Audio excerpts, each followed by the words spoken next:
Great expectations can lead to great results in sales.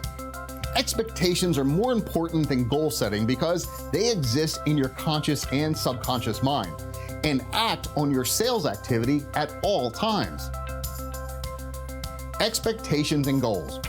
A goal serves as a motivator that has more impact as the goal's end date approaches. In contrast, an expectation works as an underlying factor based on an ongoing outcome. Expectations are how humans interact without explaining every minor detail to each other at all points in time. I expect you to stop at a red light. The company leasing your car expects you to make the payment. They don't care if you miss your goal that month, they still want your car payment. These expectations are the spoken and unspoken contracts between people that keep the world turning. Unknown expectations.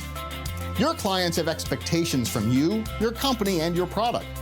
You have expectations from your prospect. This is where it gets interesting. Neither one of you may know what they are, or at least you may not know how to verbalize them completely. This is where the power of expectation shows itself as either a friend or a foe. The friendly expectation happens when all of your assumptions about the prospect are correct, and they buy from you.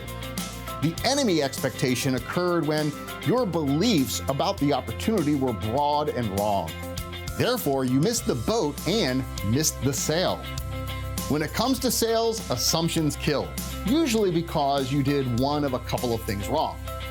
One possibility is you withheld information because you thought you could get away with it, which is a horrible waste of time. Or you didn't get a clear picture of what that client's expectations were. You're often the only person that knows how you lost a sale. You'll never get that sale or the time it took to make it back when that happened. When you lose a deal that you know you could have made with the proper approach, it hurts because it was avoidable. How many times does that happen to you in a month, a year? Let's talk about that never happening again, shall we? Let's talk about making expectations work in your favor. Have you ever known a salesperson that is a regular, constant producer and thought to yourself, how do they do that? There are a couple of factors in the mindset of a high producer, and they have to do with the power of expectations. The first is the expectation of others.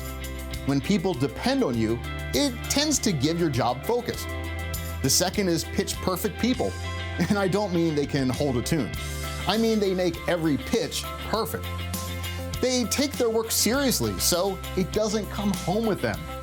Poor sales follow you home. High producers are the type of salesperson that is genuinely shocked when someone doesn't buy from them because that's their expectation. This salesperson is the highest functioning type of salesperson because they expect themselves to execute their selling plan day in and day out. When you sell like that, you always hit your goals, oftentimes never thinking about them the entire month. Seek to determine your client's expectations and meet or change them. Then and only then should you expect a sale. There are no shortcuts to meeting clients' expectations, only smarter selling.